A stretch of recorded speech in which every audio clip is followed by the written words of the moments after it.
హరనాథాయ తే నమః. జై శ్రీ కుసుమహర.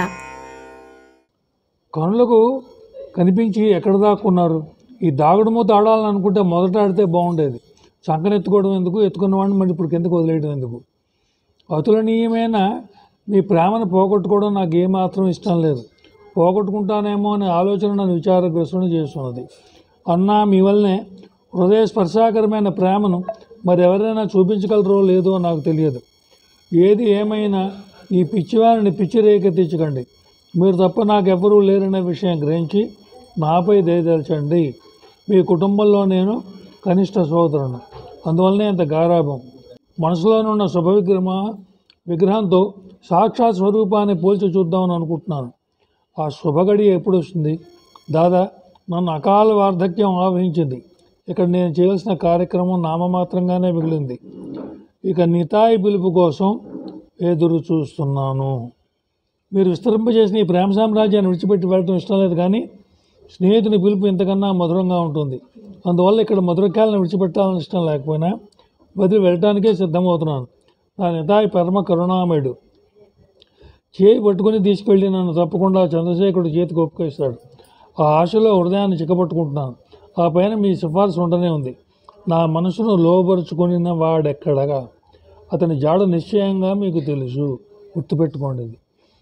ఒక్కసారి చెప్పి చూడండి. నాకు కావాల్సింది రవ్వంత ఓదార్పు మాత్రమే. నేను అతనిని లాక్కుపోను.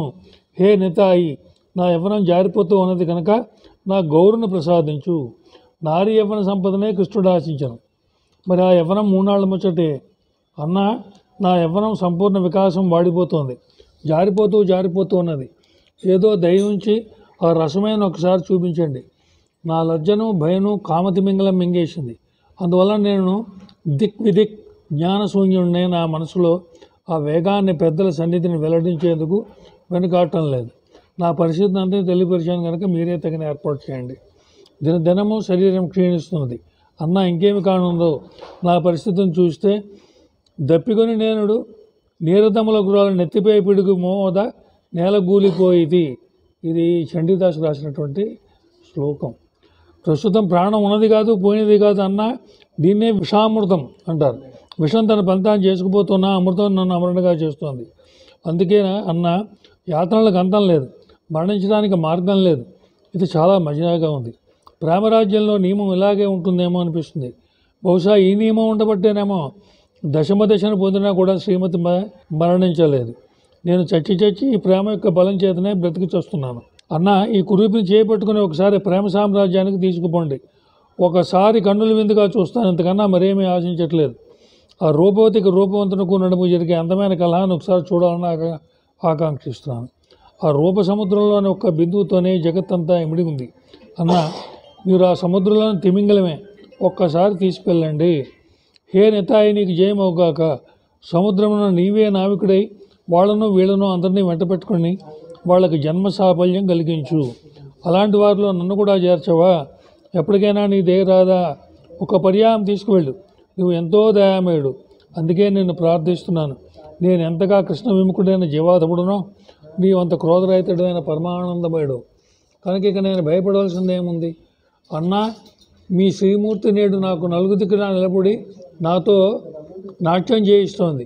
సోదరా, నేను తాగుబోతు వల్లే అది ప్రలాపిస్తున్నాను. ఇతరులకు అంతగా రుచించదని అనిపిస్తోంది, కానీ మీరు మాత్రం తీయగానే ఉంటుందని అనిపిస్తుంది.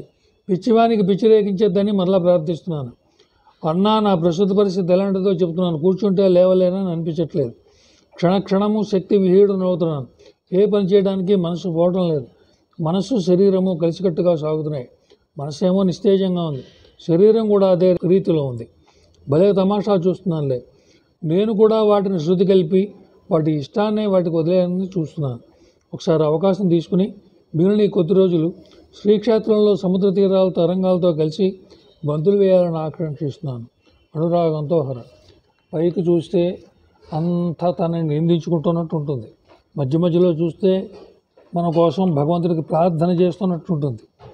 ఒక్కొక్క చోట చూస్తే సలహా చెప్పినట్టు ఉంటుంది. ఏమిటి మాయ అంటే? బాబా లెటర్లు అంటే అంతే. కనులకు కనిపించి ఎక్కడ దాక్కున్నారు? ఈ దాగుడు మూత ఆడాలని అనుకుంటే మొదటే ఆడితే బాగుంటుంది. చంకన ఎత్తుకోవడం ఎందుకు, ఎత్తుకుని ఇప్పుడు వదిలేయడం ఎందుకు? సాధన గురించి చెప్తున్నారు బాబా. తెలుసో తెలియకో మొట్టమొదట బాబా నామం తీసుకున్నారు, మొదలుపెట్టారు, కానీ సరిగా చేయటం లేదు అని చెప్తున్నారు బాబా. దాని అర్థం అది. చంకన పెట్టుకుని దిగిపెట్టడం అంటే ఏంటి? ఇంకా చాలే బాబా, ఇంక విసుగొస్తుంది, ఇక ఎంతసేపు ఎత్తుకోవాలి నిన్ను అని చెప్పి దింపడం అంటే అర్థం ఏంటి? చేసే సాధనలో కొంచెం క్రమశిక్షణ లోపిస్తుంది, సాధన ఎక్కువ చేయాలనేటువంటి సలహా మొట్టమొదటిది. అది ఒక రకంగా మందలింపు కూడా. అలానే తండ్రి కోపడ్డాడు, తండ్రికి పిల్లల మీద కోపం ఉంటుందా? ఉండదు. ఆయన ఎలా ఎంత ఇండైరెక్ట్గా చెబుతున్నాడు చూడండి. మీ ప్రేమను పోగొట్టుకోవడం నాకు ఏమాత్రం ఇష్టం లేదంటున్నాడు. మనం ఆయనకి సాధన చేసి ఆయన ప్రేమను పొందడం కాదుట, ఆయన మన ప్రేమ ఎక్కడికి పోతుందో అని బెంగెట్టుకున్నట్టు మన కోసం. అలాంటి వాడి కోసం మనం ఎంత సాధన చేయాలన్నది మనం ఒక్కసారి ఆలోచించుకోవాలి. ఇది అందరికీ పనికొచ్చేదే విషయాలన్నీ. పోగొట్టుకుంటాననే ఆలోచన నన్ను విచారిస్తుంది. సాధన చేయకపోతే ఏమవుతుంది? భగవంతుడికి ఆటోమేటిక్గా దూరం అయిపోతాం. మాయ విస్తరిస్తుంది, శక్తులు విజృంభిస్తాయి, వాటిని మనం ఆదుకునేటువంటి శక్తి మన దగ్గర లేదు. అవి ఆపగలిగేవాడు బాబా అమ్మాయే. మరి వాళ్ళ ప్రేమ కావాలంటే వాళ్ళని కనీసం మనసులో స్థిరంగా నిలబెట్టుకుని పూజ చేయకపోతే వాళ్ళు ఏం చేస్తారు? ఇప్పుడు డాక్టర్ అనేవాడు మందు ఇస్తాడు, వేసుకోరు అంటాడు, వేసుకోకపోతే ఎవరు నష్టపోయేది? డాక్టర్కి ఏం నష్టం లేదు. కానీ డాక్టర్ మనవాడైతే ఏంటి బాధపడతాడు? అయ్యో వీడు నావాడై ఉండి నేను చెప్తే కనీసం మందు సరిగ్గా వేసుకోరా అంటే వేసుకోవట్లేదు కదా అని బాధపడతాడు. వేరేవాడైతే పట్టించుకోడు. అది సంగతి. కానీ అందరిలాంటి డాక్టర్ కాదు కదా బాబా. అంచేత బాబా చెప్పే ప్రతి మాటని కూడా చాలా జాగ్రత్తగా తీసుకోవాలి. అన్నా మీ వల్లనే ఉదయ సరసాగరమైన ప్రేమను మరి ఎవరైనా చూపించగలరో లేదో నాకు తెలియదు. నువ్వు ప్రేమమూర్తివి అని బాబాకి తెలుసు. నీ గుండెలో బోడంత ప్రేమ ఉంది అని తెలుసు. నాకు ప్రేమ ఉంది అంటే సరిపోదు, ఆ ప్రేమను ప్రదర్శించాలి, ఆ ప్రేమ చూపించాలి ఆయనకి. ఆ ప్రేమను సంపూర్ణంగా ఆయనకి సమర్పించినప్పుడే అది అటుపక్క నుంచి ఉంటుంది, ఇటుపక్క నుంచి ఉంటుంది. ఎప్పుడూ ప్రేమ అనేది ఒక పక్క నుంచి ఉండదు. ఏది ఏమైనా ఈ పిచ్చివాడిని పిచ్చిని రేకెత్తించకండి, మీరు తప్ప నాకెవరూ లేరన్న విషయం గ్రహించి నాపై దయదల్చండి. ఇది మనం చేయవలసిన ప్రార్థన. మనం ఏంటంటే, నాయనా నువ్వు తప్ప ఎవరు దిక్కు లేదు అంటే అన్యథా శరణం నాస్తి త్వమేవ శరణం మమ అని కాళ్ళు పట్టుకోమని చెప్తున్నాడు బాబా. నువ్వు తప్ప ఈ మందులు ఇవి అవి ఇవన్నీ కాదు, అవి వాటి పని చేసుకుపోతున్నాయి. కానీ నా ప్రాణం నీ పాదాల దగ్గర ఉంది కాబట్టి నాకు కావలసినటువంటిది నీ పాదాల దగ్గర నుంచే రావాలి. అనన్య శరణాగతి. గజేంద్ర మోక్ష ఘట్టంలో ఏనుగుడు చివరిని చెప్తాడే, లావకు ఇంత లేదు, ధైర్యం విలువలంపై తనువులు నెలవులు తప్పే. ఆఖరికి ఏం చేయలేని నిశాస్థితిలో నాయనా నన్ను కాపాడరా అంటే అప్పుడు వచ్చేట సిరికిని చెప్పడని, ఎవరికి చెప్పకుండా పరిగెత్తుకుంటూ పైనుంచి కిందకు వచ్చేట ఏనుగుని కాపాడడానికి. అంటే దీంట్లో ఇండైరెక్ట్గా ఇంకో చెప్పే మాట ఉంది. భగవంతుడు కూడా మన సహనాన్ని పరీక్ష చేస్తాడు. మనం ఎంతవరకు తట్టుకోగలమో, ఎంతవరకు దెబ్బలాడుతామో చూస్తాడు. ఇక ఓపిక అయిపోయింది, ఇక వీడు ఇక నేను వదిలేసానయ్యా, నీ ఇష్టం, నువ్వేం చేసుకుంటావు చేసుకొని పడిపోయే పరిస్థితుల్లో వస్తాట, ఎవరికి చెప్పకుండా వచ్చి కాపాడతాట. వచ్చి కాపాడితే అప్పుడు కానీ మనకి దాని విలువ తెలియదు. మీ కుటుంబంలో నేను కనిష్ట సోదరుడు, నీకు నేను తమ్ముడయ్యా అని చెప్తున్నాడు ఆయన. ఎంత అదృష్టం ఇది. బాబా ఎవరికి నేను తమ్ముడిని, నేను కొడుకుని చెప్పిన సందర్భాలు ఉన్నాయి, కానీ చాలా తక్కువ. నాకు గారం ఎక్కువ. అంటే నువ్వు కొంచెం గారాభంగా పెరుగుండొచ్చు ఇంట్లో, అది వేరే సంగతి. కానీ ఆ గారం నీ భక్తికి కానీ నీ సాధనకి కానీ అడ్డం రాకూడదు. అది దాంతో నేను పాడైపోయాను. మనసులో ఉన్న విగ్రహంతో సాక్షాత్ స్వరూపాన్ని పోల్చి చూద్దామని అనుకుంటున్నాను. ఎంత గొప్ప మాట చెప్పాడో నిజంగా. నువ్వు నీ మనసులో రూపొందించుకున్నటువంటి బాబా అమ్మ ఫోటోతో ప్రత్యక్షంగా వాళ్ళు ఎదురుకుండా నిలబడదాం అనుకుంటున్నారు. అది ఎప్పుడు చేసే అవకాశం నువ్వు ఇస్తావో అప్పుడు వాళ్ళు నీకు ముందు వచ్చి నిలబడతారు. ఆయన నీకు దర్శనం ఇద్దాం అనుకుంటున్నాడు, నువ్వు అవకాశం ఇవ్వట్లేదు. నువ్వు అవకాశం ఇవ్వాలి ఆయనకి. నువ్వు సాధన చెయ్యాలి. చేస్తే అమ్మ బాబా కనపడరు అని ఎవరైనా చెప్తే మాత్రం అది మాత్రం విడిచిపెట్టి, అమ్మ బాబా ఖచ్చితంగా కనపడతారు, కనపడి తీరతారు. దాంట్లో ఏ సందేహం లేదు. మీరు విస్తరించిన ఈ ప్రేమ సామ్రాజ్యాన్ని విడిచిపెట్టి అంటే బాబా మరి ఆయన ఈ ప్రపంచంలోకి వచ్చినటువంటి పని కొంతకాలం పట్టే, ఆయనకి బ్రహ్మాండాలన్నీ ఆయనవే. ఎక్కడో ఒకచోట కూర్చుంటారంటే ఎక్కడ కుదురుతుంది అని చేత వేరే లోకాలకు వెళ్ళేటువంటి సమయం ఆసన్నం అవుతుంది. అందువల్ల ఏమైందంటే ఆయన ఆరోగ్యం బాగా క్షీణించిపోయింది. అసలు కూర్చుంటే లేవలేని పరిస్థితిలోకి వచ్చేసింది ఆరోగ్యం. ఇదే విషామృతం అన్నాడు ఆయన. ప్రేమ బతికిస్తోంది అంటున్నాడు ఆయన. అంటే ఆయన శరీరం శిథిలం అయిపోతున్నా భక్తుల యొక్క ప్రేమతో పిలిచే పిలుపు ఉందే, అది లేపుతుంది పైకి ఎనర్జీ. అంటే ప్రేమకి ఎంత గొప్ప శక్తి ఉందంటే పడుకున్నటువంటి చచ్చిపోయినటువంటి వాడిని కూడా లేపుతుంది ప్రేమ. అలా లేపాడు బాబా, చచ్చిపోయిన వాళ్ళని కూడా లేపాడు బాబా. ఏంటంటే ప్రేమ, అంతే. ఆ ప్రేమ ఏంటి అంటే అది అనుభవపూర్వకంగా తెలుసుకోవాల్సిందే, కానీ ఏ పుస్తకంలోనూ ప్రేమకు నిర్వచనం లేదు. అది అనుభవంలో ఒక్కొక్కరికి ఒక్కొక్క రకంగా ఉంటుంది. అది పరిపక్వత పొందుకు వచ్చినప్పుడు బాబా యొక్క అనుగ్రహంతో మనకు కొత్త కొత్త విషయాలు తెలుస్తాయి. అది నాకు కావాల్సింది రవ్వంత ఓదార్పు మాత్రమే, నేను అతను లాక్కుపోను. నేను ఎక్కడికి వెళ్ళావు, నువ్వు వెళ్ళే ఉద్దేశం లేదు ఇక్కడ. కాదంటే ఓదార్పు లేక నీకు, అంటే మోరల్ సపోర్టు, మోటివేషన్ లేక ఇట్లా అయిపోతున్నావు అని చెప్తున్నాడు బాబా. నువ్వు మోటివేషన్ అంటే నాయన, ఈ రోజుల్లో ప్రపంచం ఎలా ఉందంటే ఎవడికి వాడే చూసుకునే పరిస్థితి, కానీ పక్కవాడు చచ్చిపోతున్న గ్లాసులు మంచినీళ్ళు ఇచ్చే పరిస్థితి లేదు.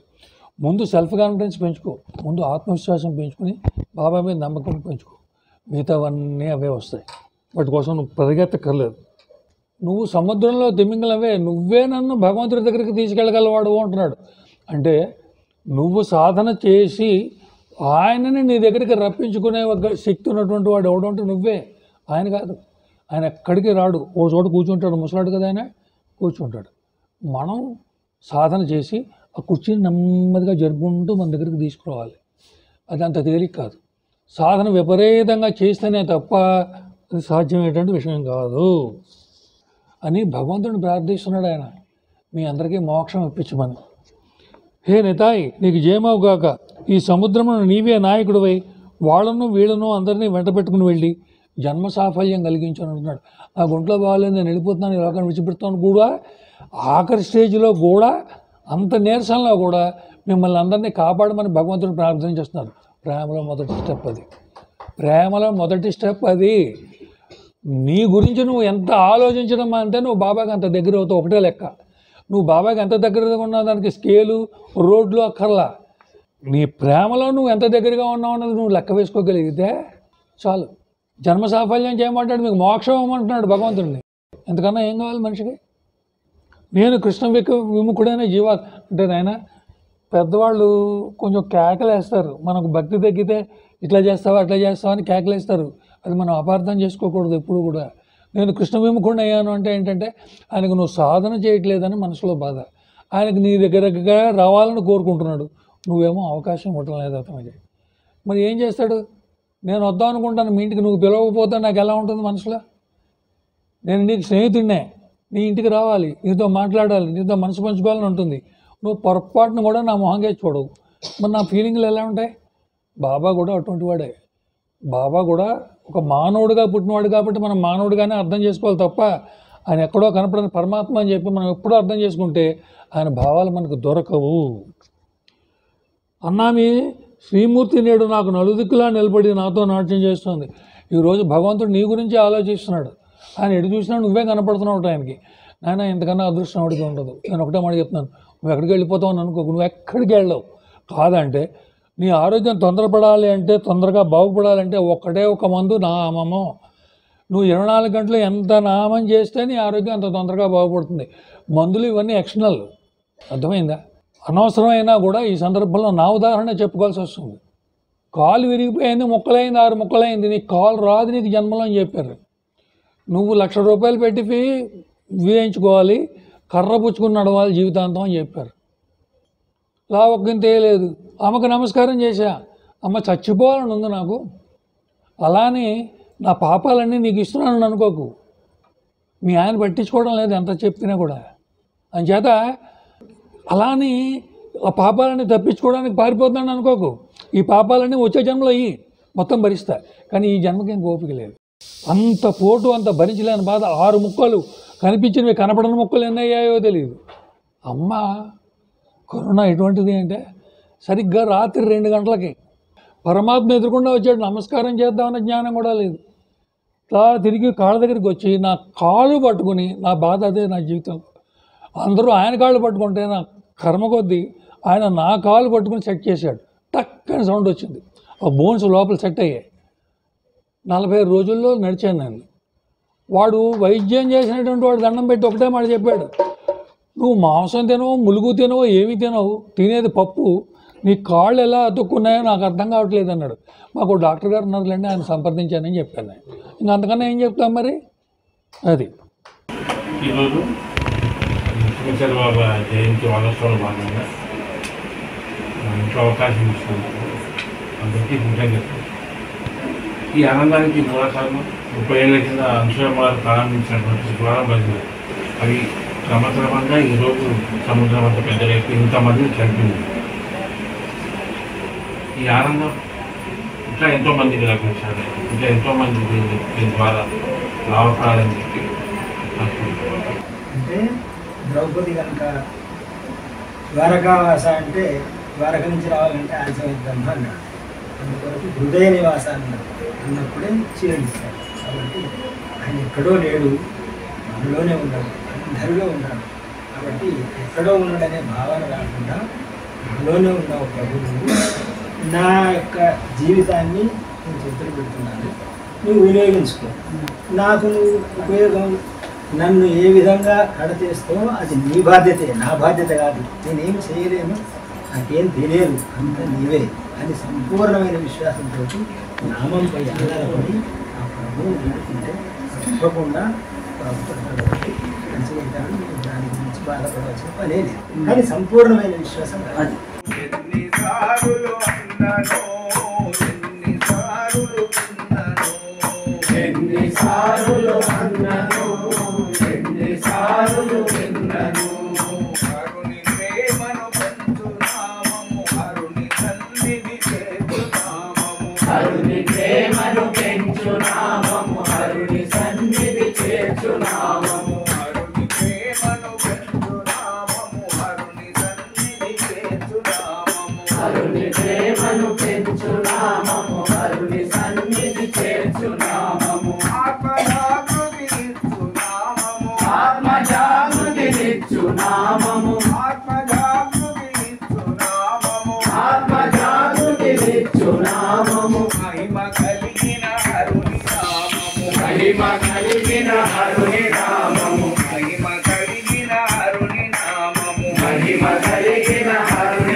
Hey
తిరుగుచు ఆకలి మరచితి ఔరా ఈనవనీతమును తినగారా ఔరా ఈనవనీతమును తినగారా శ్రీహరా తండ్రి హరా కాడు భారభుజింపగరారా